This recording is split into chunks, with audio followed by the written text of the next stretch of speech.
Hello everyone, my name is Jordan, also known as Scraps, and today I will be teaching you guys how to create some more advanced dubstep drums. We go into a little bit of the widening portion set of effects, and as well as type of EQing and saturation to kind of beef up the drums, along with some in and outs for sends and returns. So stick with me in the next few minutes and we'll debunk how to create very wide advanced drums.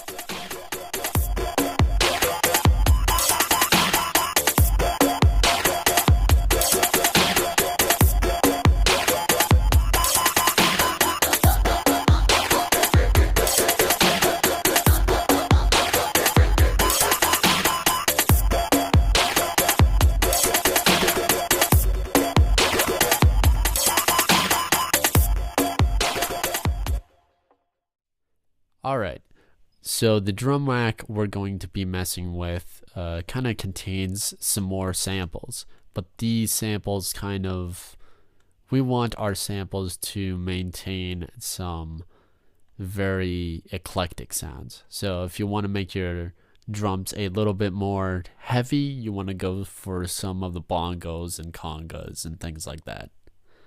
So right now I'm just going to load up a few samples here and there, some hi-hats. I'll show you what I'm going to be using so that way you guys can kind of get an idea of what to look for your drum sets.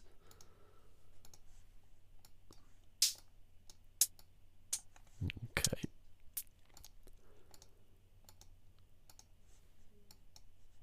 I'll boost up my headphone volume.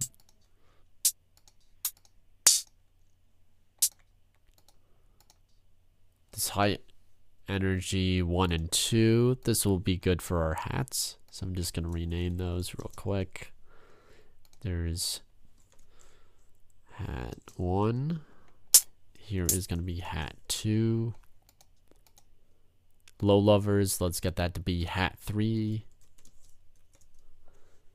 Let's also grab some kicks. Now for the kick, you want a very fat but a very high and very mid kick.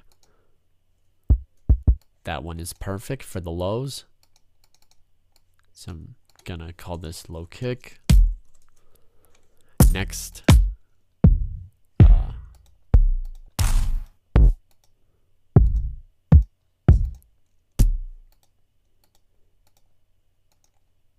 you can look for very obvious like distorted kicks, but really what you want is sounds that have messed with the low frequency. You don't want sounds that kind of hit way too far in the high frequencies, because if you have high leads or pads that come in, it's gonna start to phase in and out, phase cancel basically with your sound.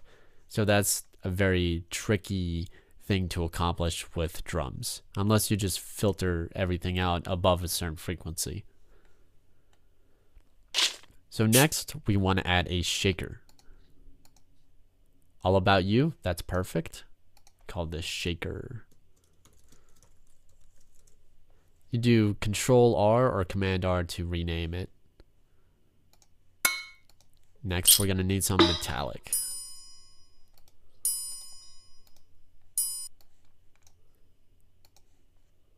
The slow tambourine slow stop. It has a little bit of reverb, but also some ethnic old style filter on it. So that sounds a little bit better. So I'll call it ethnic tambourine.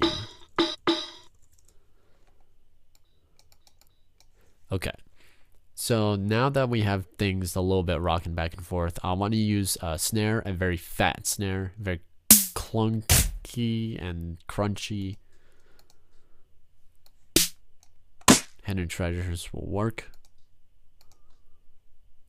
Let's see, Low Lovers will work because we want kind of a roll. We want to kind of mimic that trap 32 and 16th triplet roll. Next, we'll go for a hand drum.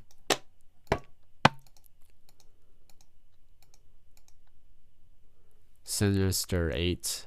That's great. So just leave that like that. Next, let's go for a cymbal. Let's go for a crash.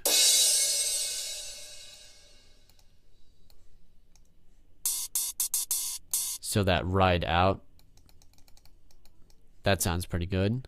Next, I think we'll work on some claps. So let's get a very light clap. A light clap with a lot of textures. This pavement one sounds good. So I'm gonna rename this clap 1. Snare 1. I'm just keeping track of all my snares.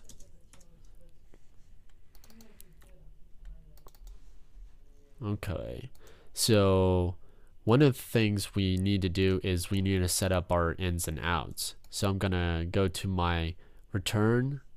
I'm gonna right click twice to create a return chain each time. I'm gonna go to my sends and my in and outs so we can start programming it.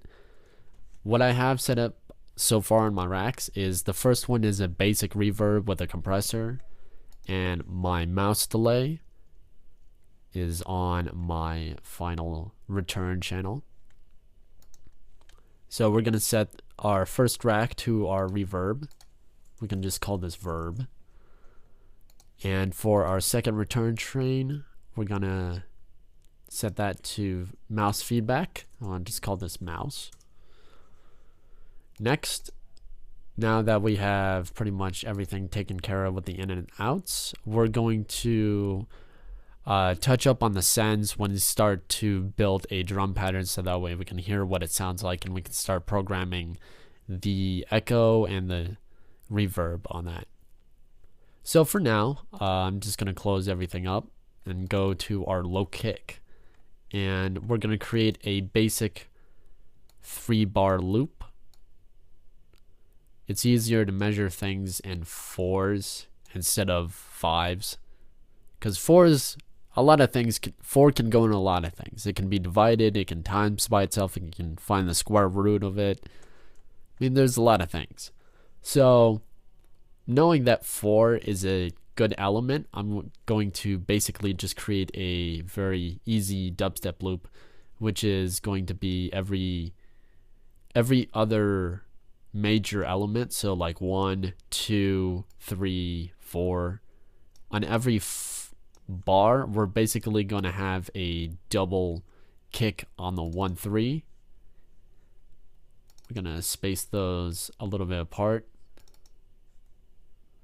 So right before the 1, 3, not on it. So, and we're gonna also put 1 on it, so that way it hits double time. So for 2, 3, we're gonna put 2 there to give it a little bit more rhythm.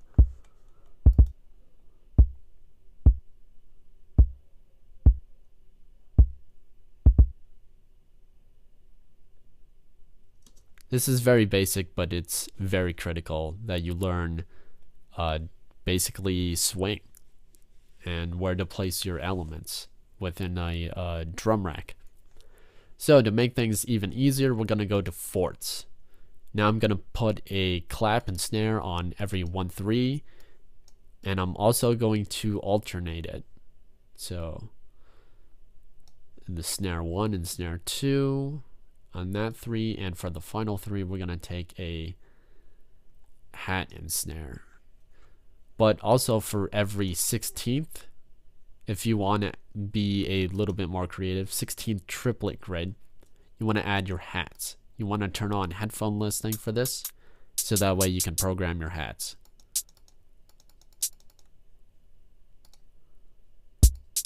So this is being kind of fast.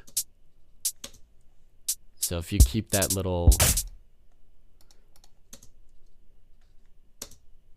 but make sure it doesn't hit the snare, because the snare will actually distract your hats. You want everything to have a little bit more space.